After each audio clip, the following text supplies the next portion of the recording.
Hi everyone, Miss Saunders here to talk about evaluating sources on the free web, the good, the bad, and the ugly. Before I get started, I just wanted to let you know that to access links in this presentation, you must view the PowerPoint as a slideshow. So I will be posting the PowerPoint to Blackboard separately for you to click on the panoply of links that are available. Also, if you wanted to view the notes that I'm using as kind of the transcript for this lecture, those are available if you do not view the slideshow in Play View. So there are a few different options to you, but if you'd like to kind of explore all of them, feel free to check out this PowerPoint as it is posted on Blackboard. Okay, so the free web. Um, it's important, I think, to talk about evaluating sources on the free web because I think in the in the reality of your lives, professionally, scholastically, you are going to be asked to gather sources from the free web and use them in ways and things that you'll need. For instance, for this class, you'll be looking at probably some information for the free web for your final paper, unless of course you choose to use all academic resources. But I think the reality of information is at the moment is people are getting a lot of information off the free web.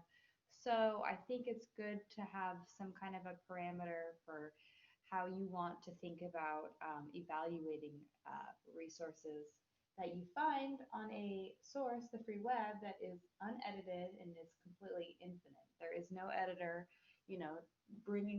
telling stuff, telling you what to read, what to listen to, who not to listen to. You kind of have to figure that out on your own. And that's what's so original about the internet that I think also can make it difficult to peruse as well.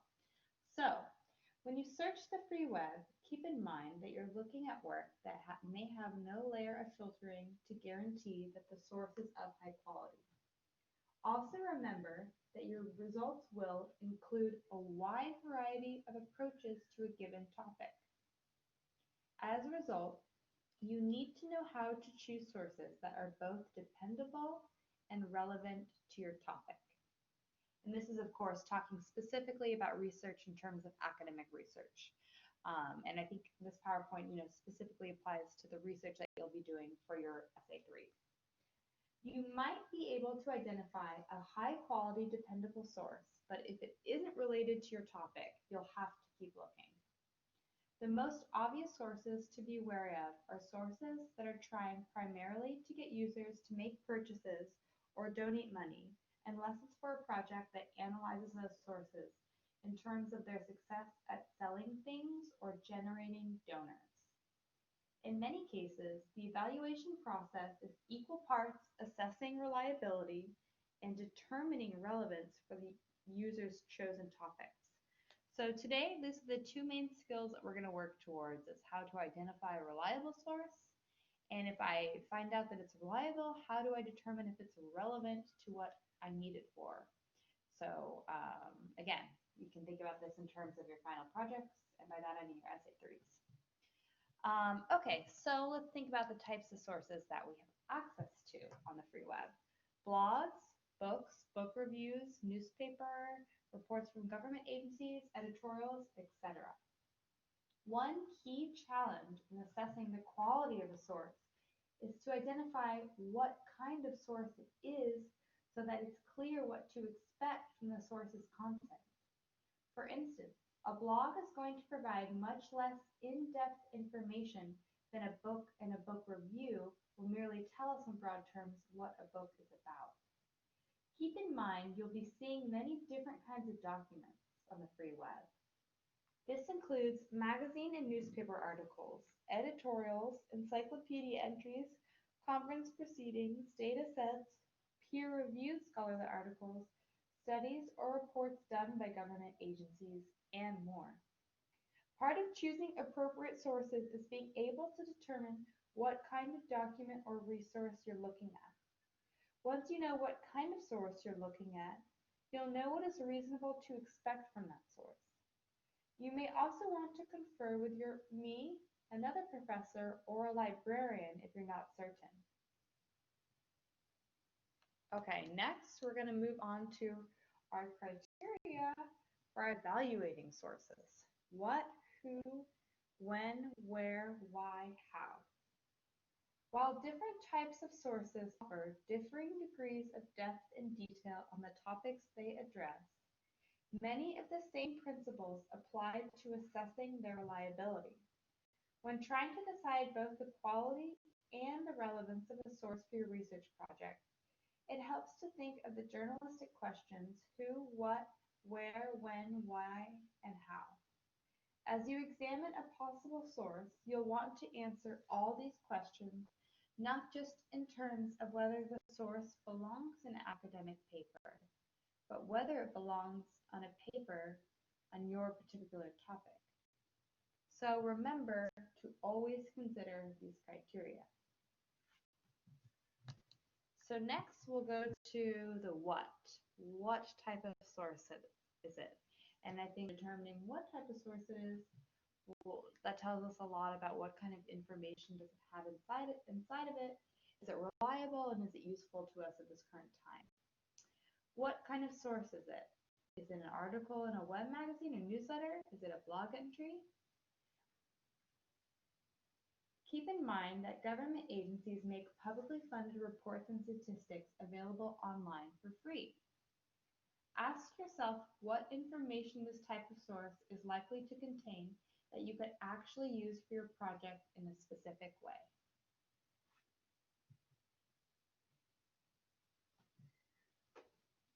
Next, we'll consider the who. Who wrote it? Who's the author? Can you find them on Google? What expertise do they bring to the table according to their degrees, publications, or professional experience and certifications? Are their credentials valued in the field that your topic addresses? What might be some of their possible biases, and how can we anticipate how those might influence their approach to a topic? More simply, why should we listen to them? Keep in mind as well that an author may be an organization or a group as opposed to one person. So it may take more careful consideration of that organization to assess what the source of the information is like. Equally important is the question of the audience of the source. For example, study guides written for high school students are inappropriate for college-level research, unless it's a research project analyzing online study guides for high school students. Next, we're going to move on to the where. Where was it published? Where is your source published? Is it on a private individual's website or blog? An online magazine or a newsletter site? Is it an online encyclopedia or study guide? Or maybe it's located on a government agency or private nonprofit website. Knowing who's providing you with free access to this information can tell you a lot that will help you judge its appropriateness for your project and its reliability. If there's advertising on the site, is it related to the content of your sources, or does it seem completely irrelevant, like it's been randomly plugged in by a third party that's getting paid by the number of clicks? So again, finding out where something is published is going to tell us a lot about whether or not it's reliable and whether or not it's going to be useful for what you need it for. So we have a personal website, an online magazine or newsletter, online encyclopedia or study guide, private nonprofit or government agency's website. And you want to think about how legitimate it is for your research needs, or are there irrelevant ads or misleading clickbait?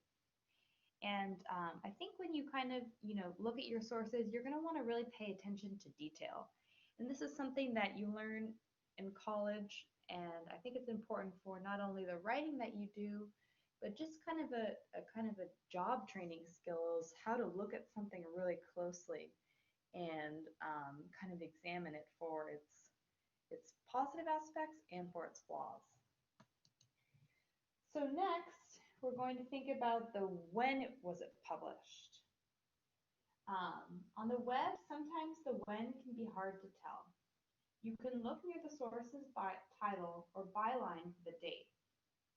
A copyright symbol with a date may apply to the entire website, but not to your source itself.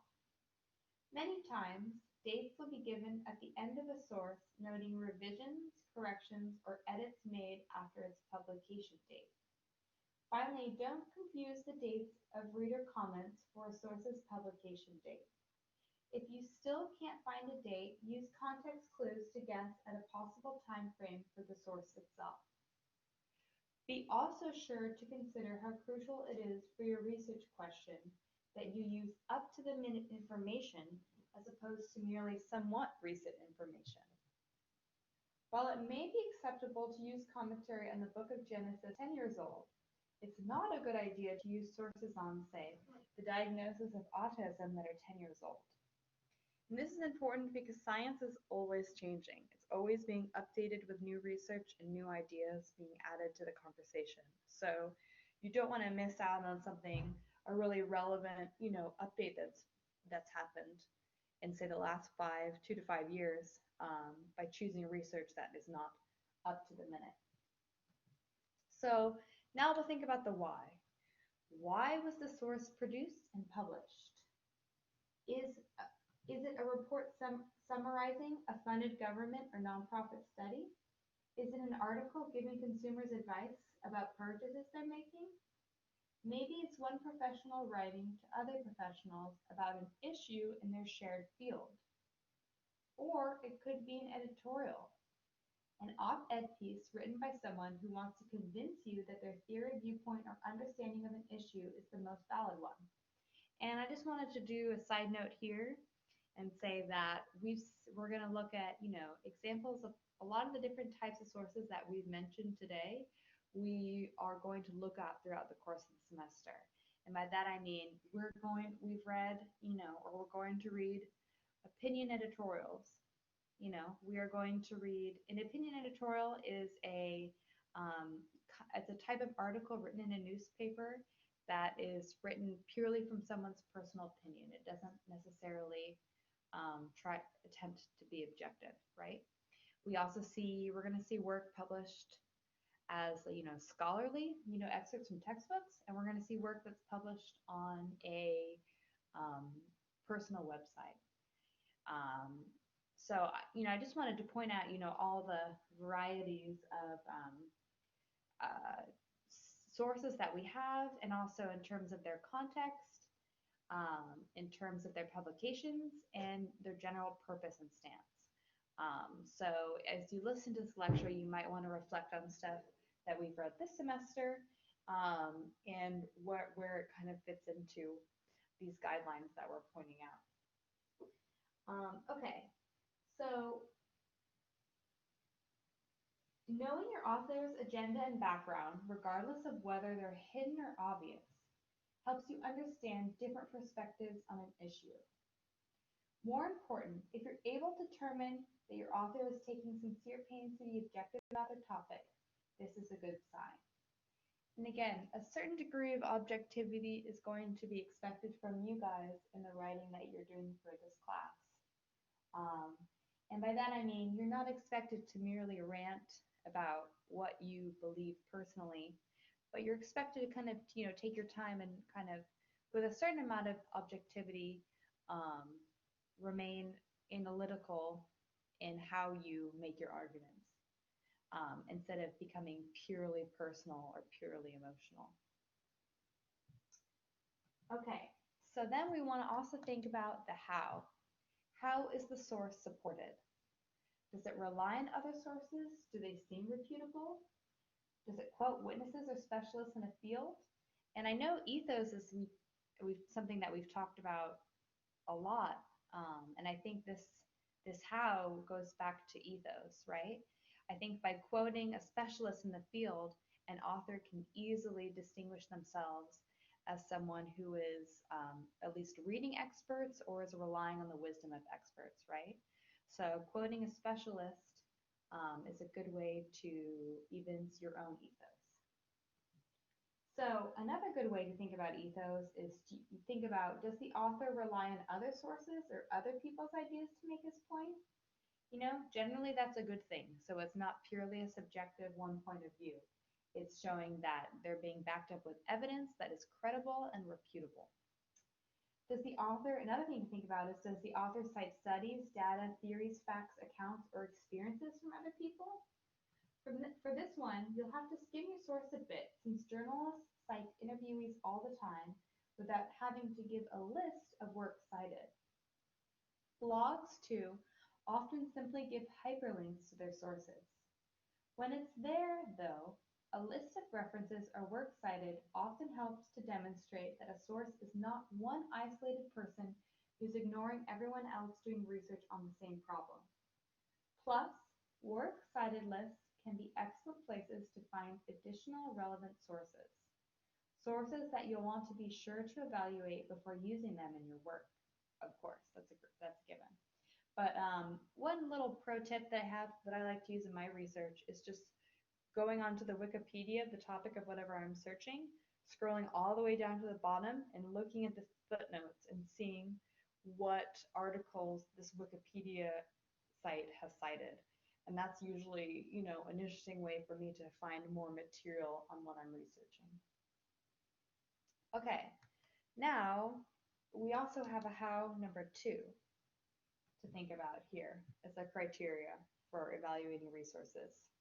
So we're going to think about this how number 2 is, does your author rely on other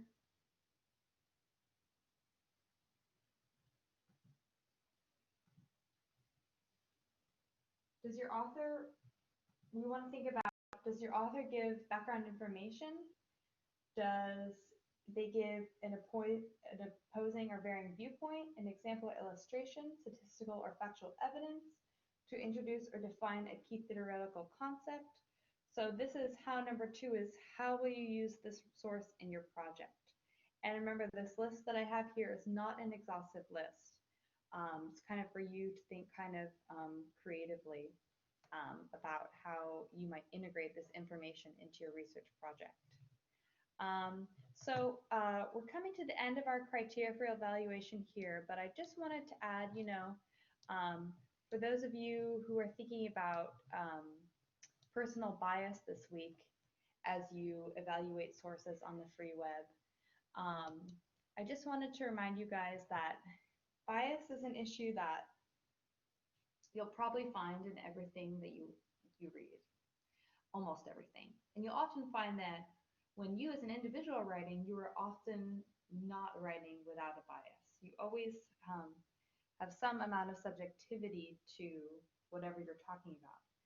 However, I don't want you guys to think that you need to kind of eliminate sources if they demonstrate a sense of bias in where they've been published, in the author's position, etc. But I do think it's important for you and for your project overall to understand how the bias is influencing what the person is saying or the argument that they're making. And I think as soon as you understand that, you'll be able to incorporate the research in your paper much more effectively. Okay, so in summary, I want you guys to remember the main ideas for this PowerPoint, which is that when you're evaluating sources, you want to identify if they're reliable, and you want to determine if they're relevant to your topic. All right, thank you so much. I hope this is helpful.